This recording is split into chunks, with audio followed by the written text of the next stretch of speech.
چه خبره اینجا؟ جناب این موتور منو دزدیده. جناب اینم موتور منو دزدیده. آخه من چی کارم؟ جناب گوشی ما رو دزدیده. همکارتونم موتور رو برد گفت وایسیم تا شما بیاین.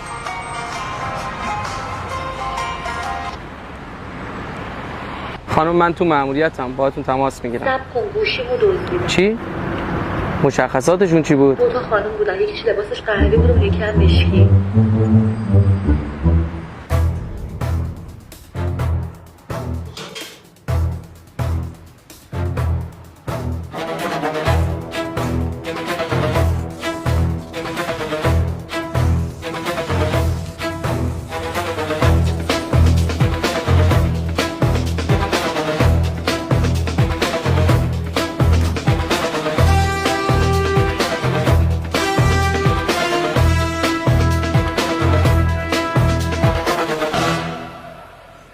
اینا چیکار کردن؟ کلاه ایمنی نداشتن؟ اگه میگن کلاه ایمنی سرتون بذاری به خاطر خودتونه که سرتون صدمه نبینه، خانواده‌تون نگرانتون نشن. چرا متوجه نیستین؟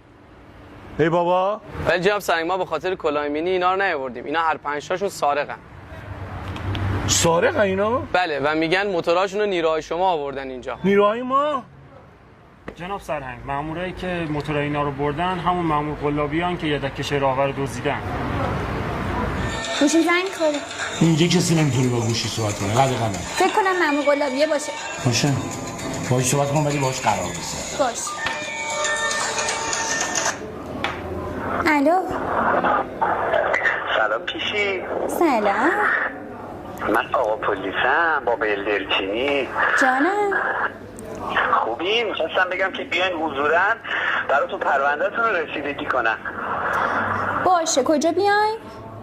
الان براتون لوک میفرستم. اوکی منتظرم. ستم بیار.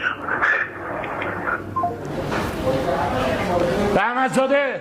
بله جناب سرهنگ. سریع اعلام کن 2 تا واحد گشت ویژه به آدرس که من میدم برسم اونجا.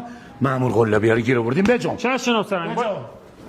آخر همین اول بودنت کار دستمون داد. ببندن تو بلدرچینی. به خاطر این دعای احمقانه الان چند سال بعد بریم آب خنک بخوریم. اون ولش کن، مهم نیست، دخترها حیف شدن.